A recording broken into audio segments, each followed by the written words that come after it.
মাকে যখন বিয়ে করে না, তারও আগের থেকে দিদির কাছে এসে থাকতেন। দিদি ছিলেন ঠাকুরের কাছে মায়ের মতো।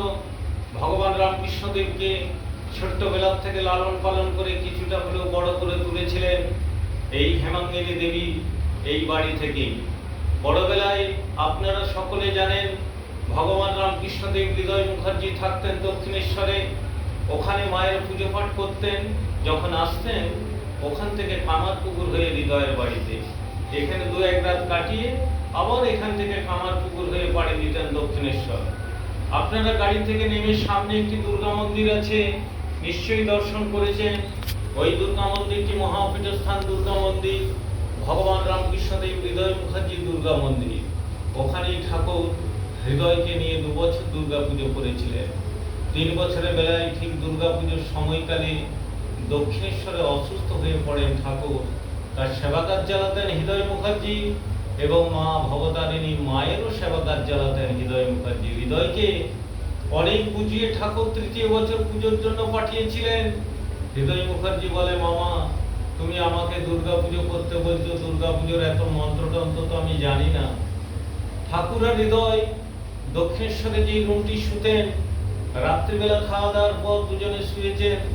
শুয়ে হৃদয়কে গলা জড়িয়ে ধরে বলছে, বাবা দিদু তুই যতটুকু মায়ের মন্ত্রতন্ত্র আছে সেইটুকুই মায়ের কাছে নিবেদন করিস না, আর মায়ের পায়ে ফুল বেলপাতা নিবেদন করার সময় অন্তত 2 ফোঁটা চোখে জল ফেলিস, তাহলেই তো তোর দুর্গা পুজো হয়েছে। হৃদয় মুখার্জি তখন বলে, মামা ভয় তো লাগে, পুজোটা হয়েছে বলে আমি জানবো কি করে। ঠাকুর ওনাকে আবার বুঝাচ্ছেন যে দিদু তুই চিন্তা করিস না, আমি এই দক্ষিণেশ্বরে পড়ে থাকলেও আমার এই আত্মা তোর সাথে যাবে, তুই আমাকে দেখতে পাবি দুর্গা পুজোর সময়, আর দেখতে পেলেই জানবি তোর পুজো ঠিক হয়েছে। হৃদয় মুখার্জি মামার কথা মতো নিজের বাড়িতে ফিরে আসেন। ওই মন্দিরে ষষ্ঠী সপ্তমী ঘট তুলে ঘট স্থাপন করে শুরু করেন দুর্গা পুজো।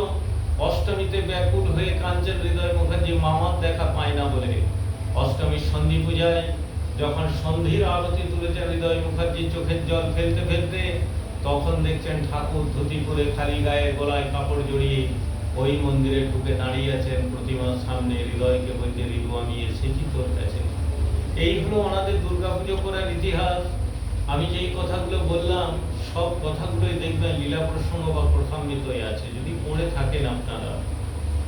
এখন আপনারা যে মন্দিরটি দাঁড়িয়ে দর্শন করছেন ভগবান রামকৃষ্ণদেব হৃদয় মুখার্জি নারায়ণ মন্দির। দক্ষিণেশ্বর থেকে কাশী ধামে গিয়েছিলেন ঠাকুর এবং হৃদয়। তৈলঙ্গ স্বামীর সঙ্গে দেখা করতে গিয়েছিলেন, সঙ্গে ছিলেন মথুর বাবু। তৈলঙ্গ স্বামী নিজে হাতে একটি শালগ্রাম শিলা দেন, যেটিকে আমরা নারায়ণ বলে থাকি। ওই শালগ্রাম শিলাটি ঠাকুর নিয়ে এসে হৃদয়ের বাড়িতে প্রতিষ্ঠা করে নাম দিয়েছিলেন শ্রীধর নারায়ণ। এই নিয়ে দেখতে পেয়েছেন তো। মন্দির থেকে নেমেই সামনে দেখবেন একটি ছোট্ট মাটির বাড়ি দাঁড়িয়ে আছে, সদ্যজাত গ্রিল লাগিয়েছি আমি, 1 বছর হচ্ছে। ওইটি হলো রামকৃষ্ণদেবের ভাগ্নে হৃদয় মুখার্জির আদি বাড়ি। ওনারা দক্ষিণেশ্বর থেকে আসতেন ঠাকুর এবং হৃদয়। হৃদয়ের মা হেমাঙ্গিনী দেবী তো থাকতেনই ওখানে, এবং হৃদয় এবং ঠাকুর দক্ষিণেশ্বর থেকে এসে বসবাস করতেন ওখানে। আর হৃদয় মুখার্জি হচ্ছেন আমার নিজের বড় দাদু হন। আমি এই বংশেরই ছেলে, এই বংশের 4র্থ পুরুষ, 4th জেনারেশন, অর্থাৎ হৃদয়ের নাতির ছেলে। ভালো থাকবেন সকলেই, সুস্থ থাকুন। জয় রাম কৃষ্ণ জগৎ জননী মা সারদা, জয় গুরু, জয় গুরু।